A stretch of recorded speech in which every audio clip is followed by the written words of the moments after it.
पाकिस्तान में पहली बार सरकारी सतह पर रोबोट की मदद से सर्जरी। पीकेएलआई के डॉक्टर नदीम बिन नुसरत ने अलग कमरे में बैठकर रोबोट की मदद से कामयाब ऑपरेशन कैसे किया। हर तरह की सर्जरी ये कर सकता है। एक मरीज जो 3 से 5 दिन अस्पताल में ठहरता है, रोबोटिक केस में उसको 1 या 2 दिन मैक्सिमम वो रिकवर हो जाता है और उसकी बॉडी पे कोई स्कार भी नहीं होता।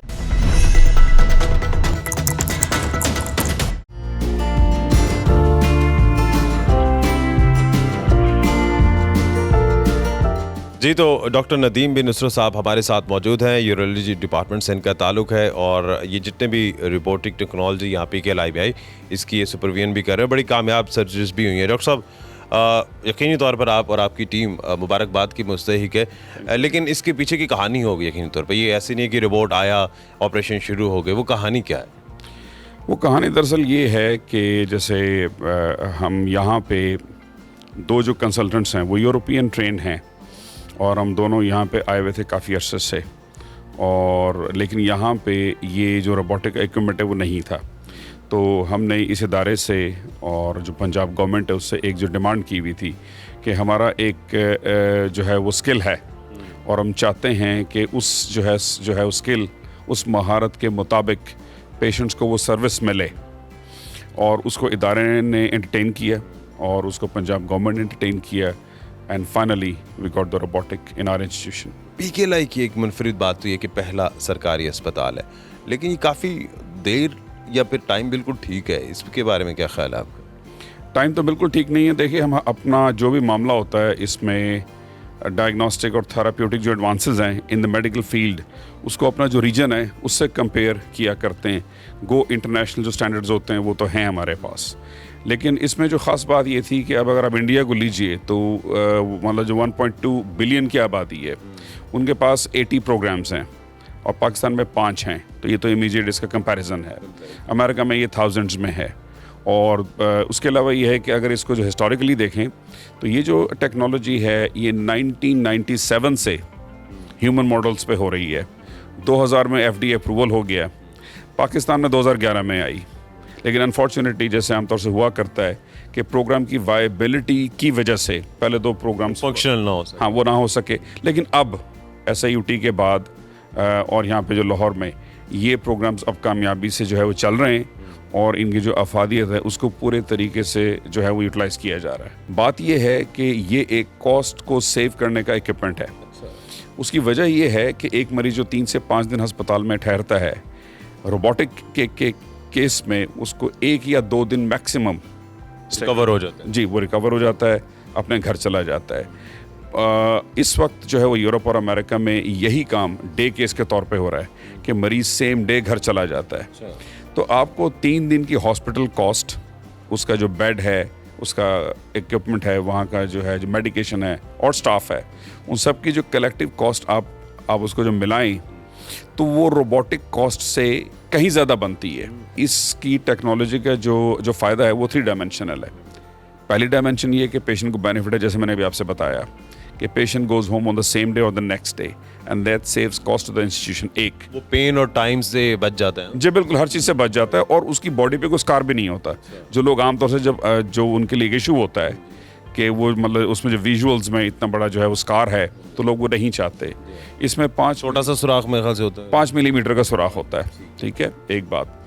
दूसरी बात ये है कि इसका जो 2 और एस्पेक्ट्स हैं, इदारे की कॉस्ट, पेशेंट की रिकवरी, और थर्ड कंपोनेंट इसका जो है वो from the surgeon point of view है कि वो अपनी मोस्ट जो उसकी मतलब जो कंफर्टेबल पोजीशन है उसमें बैठ के वो ऑपरेट कर रहा होता है वो। अच्छा, और उसकी प्रिपरेशन में जो कॉस्ट आती है वो भी इसमें नहीं आती। तो आप अपने ड्राइंग रूम में बैठ के रिलैक्स एनवायरनमेंट में बैठ के आप उसको लेकर ऑपरेट कर सकते हैं। बिल्कुल।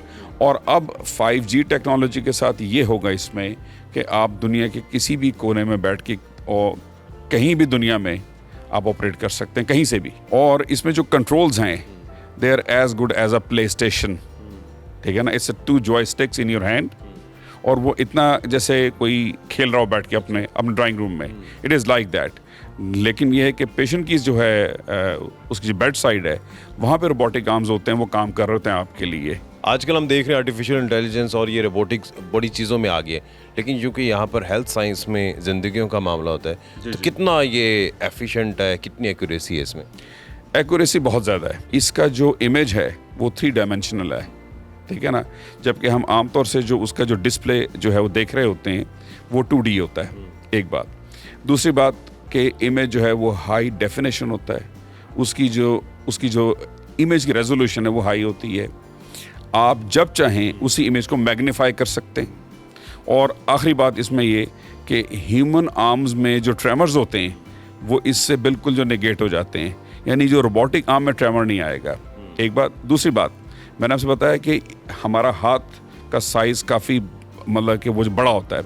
रोबोटिक इंस्ट्रूमेंट जो है वो 5 मिलीमीटर का होता है। तो 5 मिलीमीटर का एक इंस्ट्रूमेंट ह्यूमन बॉडी के किसी भी कोने में किसी भी आसानी से जा सकता है। और उसमें एक्यूरेसी होगी 100%, कोई शेवरिंग नहीं है, कोई और मामला नहीं। एक्यूरेसी भी होती है, और एक्यूरेसी के अलावा इसमें ये है कि इसमें ऑटोमेटिक सेफ्टी सिस्टम है कि कहीं भी अगर उस इक्विपमेंट को ये महसूस होता है कि ये मैनूवर अनसेफ है तो वो उसमें ऑटोमेटिक उसका वो स्टॉप सिस्टम है, उसका स्टॉप मैकेनिज्म है। इट विल नॉट प्रोसीड कि अगर कहीं दो इंस्ट्रूमेंट क्लैश करने लगे हैं तो वो रुक जाएगा वहीं पे, चाहे आप उसको मूव करना भी चाहें वो नहीं करेगा। तो it is safe, it is precise and it is very accurate. एक आम ऑपरेशन से कितना ऑपरेशन ये महंगा है? यानी कि लेट से चलो ये तो सरकारी इदारे में है, बाकी प्राइवेट जगहों पर या यहाँ पर कितना कॉस्ट में डिफरेंस है एक आम सर्जन कर रहा होता है या एक रिपोर्ट जो कर रहा होता है? अगर मैं अपनी स्पेशलिटी की बात करूं तो जो उसमें ये है कि हमारा एक ऑपरेशन जो है, एक की ऑपरेशन अगर वो 2.5 लाख में होता है तो इसमें वो ऑपरेशन 5 लाख में होता है, डबल। जी। अभी जो आपके पास स्टाफ है ये कितना ट्रेंड है और आने वाले वक्त में पाकिस्तान के लिए ये कितना बड़ा एक हेल्थ साइंस के लिए गेम चेंजर साबित हो सकता है? इसमें ट्रेनिंग जो होती है, हमारे साथ जो लोग काम करते हैं, पैरामेडिक्स होते हैं, जो नर्सेज होती हैं, उनकी ट्रेनिंग का प्रोसेस बहुत सेफ़ है, इसलिए कि वो ट्रांजिशनल है। ट्रांजिशनल का मतलब ये है कि ट्रेनिंग होने के बावजूद, उनकी जो है वो सर्टिफिकेशन होने के बावजूद उनको ऑन देयर ओन नहीं छोड़ा जाता।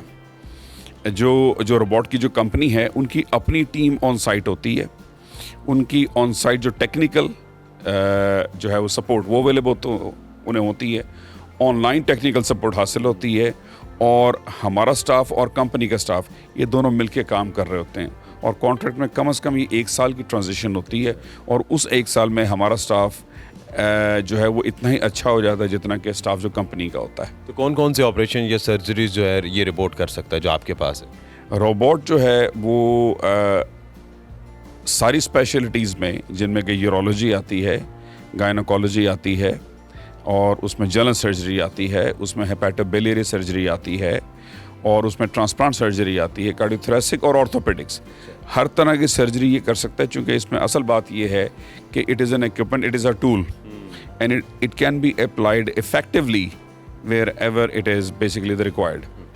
तो पेशेंट्स कितने कंफर्टेबल हैं इससे? जाहिर है कि नई टेक्नोलॉजी अडॉप्ट करने के लिए बाज़ अगर लोग घबराते हैं, अगर एक पेशेंट आते हैं उन्हें पता चलता है कि आपका ऑपरेशन डॉक्टर साहब ने नहीं करना बल्कि एक रोबोट ने करना है, वो घबराते हैं या खुश होते हैं? नहीं, पेशेंट्स की जो इसके बारे में जो डिमांड है वो बहुत ज़्यादा है। दूसरी बात यह है कि जब भी कोई नई टेक्नोलॉजी आती है तो ये प्रोफेशनल्स की जिम्मेदारी होती है कि वो अपने पेशेंट को काउंसल कैसे करते हैं, और उस काउंसलिंग के 2 कंपोनेंट्स हैं। उन्हें ये बताया जाता है कि इक्विपमेंट की सेफ्टी क्या है, और दूसरा उनको ये बताया जाता है कि इक्विपमेंट जो है that is under human control, it is not an automatic thing, and they are not going to be left alone. तो आपके पास जो अभी रोबोट है ये कितना एडवांस्ड है, जो फर्स्ट वर्ल्ड कंट्रीज़ हैं या तरक्की याफ्ता ममालिक हैं उससे कितना मुख्तलिफ है, या ये सेकंड वर्जन है, ये उससे पिछला था, ये अप टू डेट है? देखिए, अब तक तो जो भी रोबोटिक्स हैं उसमें सिर्फ एक ही रोबोटिक प्रोग्राम या जो कंपनी है उसकी मोनोपोली थी। ये दूसरा एक उसका अल्टरनेट है, कंपेटिटर है। जी जी जी जी, ऐसा है। और इसमें आपको मालूम है कि इस तरह के इक्विपमेंट्स में जो पेटेंट्स होते हैं, तो अब जो पहली कंपनी है जो उसका कि जिसने इसको पायनियर किया है, उनका जो है जो पेटेंट है that is going to end by this year. तो 2023 में वो जो है जो ख़त्म हो जाएगा। दैट्स वाई अभी से 5 और 6 कंपनीज और हैं जो इस प्रोजेक्ट पे काम कर रही हैं, और उनके रोबोटिक जो इक्विपमेंट्स हैं देर इन द पाइपलाइन। जैसे ही एक कंपनी का जो पेटेंट है वो कंप्लीट होता है तो 6 मार्केट में आ जाएंगे, जिससे ये होगा कि जो पायनियर कंपनी थी उसकी प्राइस भी नीचे जाएगी। और जैसे मैंने भी आपसे कहा कि अगर इस वक्त इसकी प्राइस 2.8 मिलियन यूएस डॉलर्स है, ये बहुत कम हो जाएगी।